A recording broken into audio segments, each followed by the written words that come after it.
Halo semuanya, selamat datang kembali. Hari ini kita punya satu kasus yang menarik banget untuk dibedah bersama. PT Sunter Lakeside Hotel, atau kita sebut aja SNLK. Nah, saham ini lagi dihargai murah banget sama pasar. Tugas kita sebagai investor adalah mencari tahu apakah ini sebuah permata tersembunyi, sebuah value opportunity, atau jangan-jangan ini cuma jebakan, value trap yang harus kita hindari. Yuk, kita bongkar sama-sama. Oke, jadi inti dari semua cerita SNLK ini adalah satu kata, pivot.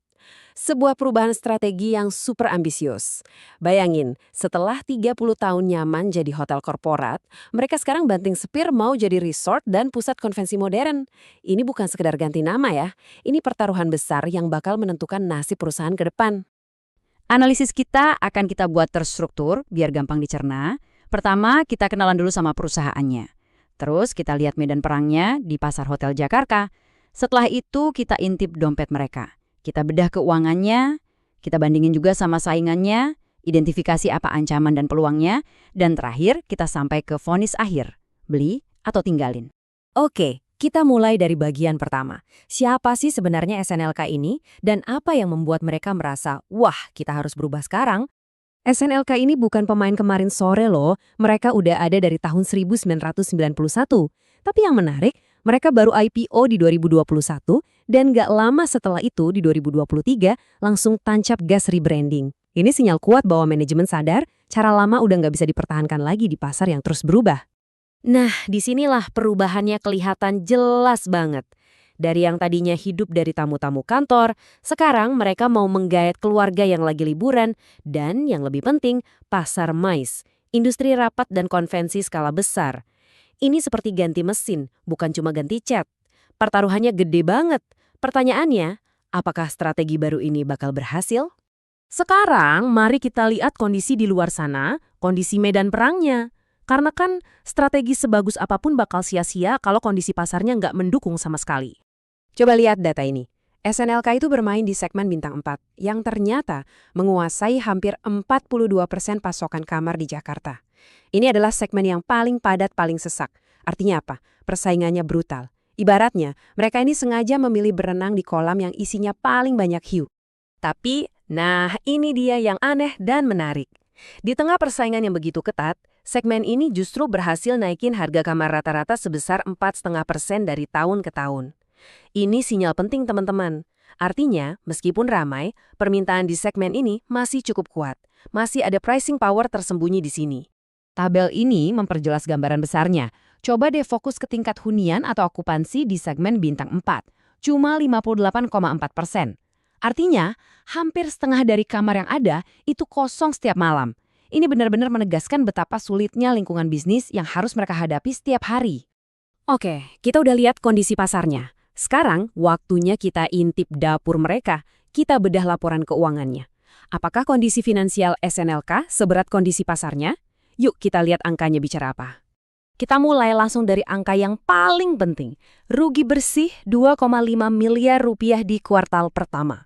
Yap, ini adalah red flag pertama yang harus kita cermati baik-baik. Profitabilitas atau kemampuan mencetak laba masih jadi masalah besar buat mereka. Eits, tapi tunggu dulu. Di balik angka merah tadi, ada sisi terang yang sangat penting. Coba lihat neraca keuangannya. Ini sehat banget. Total aset mereka lebih dari 200 miliar, sementara total utangnya cuma 42,7 miliar. Rasio utang terhadap ekuitasnya cuma 0,26 kali.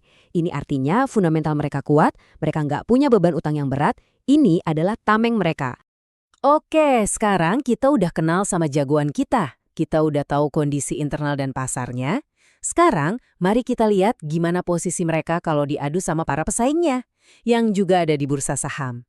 Di tabel ini, posisi SNLK kelihatan jelas. Mereka merugi, sama seperti HRME. Tapi coba deh arahkan mata Anda ke sini, rasio harga terhadap nilai buku, atau PB ratio, angkanya 0,76 kali. Artinya apa? Artinya kalau kita beli semua saham perusahaan ini, kita seolah-olah membayar 24% lebih murah dari nilai bersih asetnya. Pasar lagi ngasih diskon besar-besaran untuk saham ini?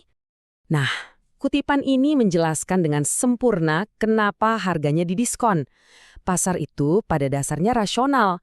Kalau ada perusahaan yang asetnya besar tapi nggak bisa cetak untung, ya wajar kalau harganya dihukum dengan diskon.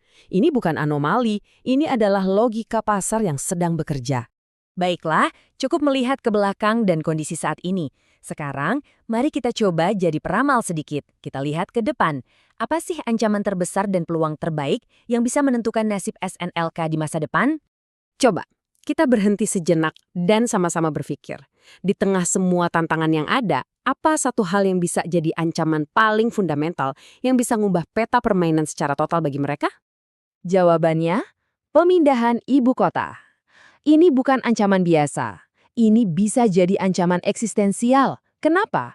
Karena selama ini, porsi pendapatan yang sangat besar untuk hotel-hotel di Jakarta itu datang dari kegiatan pemerintah.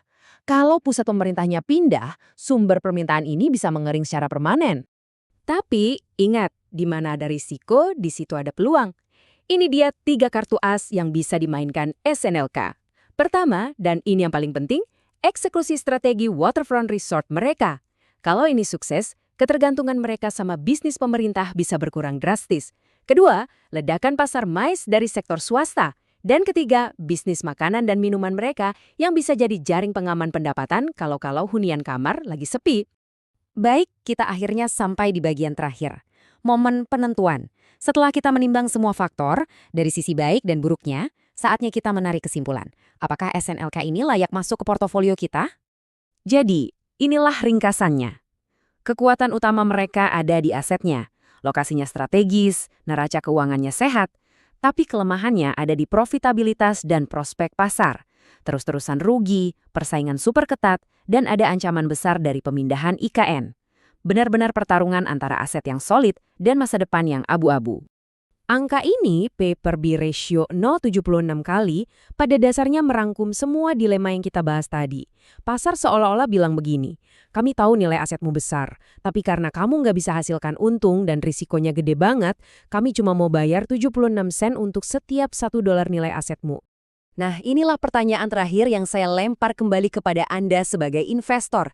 Pasar sudah menghukum saham ini, sudah memperhitungkan semua risikonya, dan hasilnya adalah diskon yang besar. Pertanyaannya sekarang, apakah Anda melihat diskon ini sebagai sinyal bahaya, sebuah value trap, atau justru Anda melihatnya sebagai sebuah peluang langka, deep value opportunity bagi investor sabar yang percaya pada keberhasilan transformasi perusahaan ini? Keputusan ada di tangan Anda.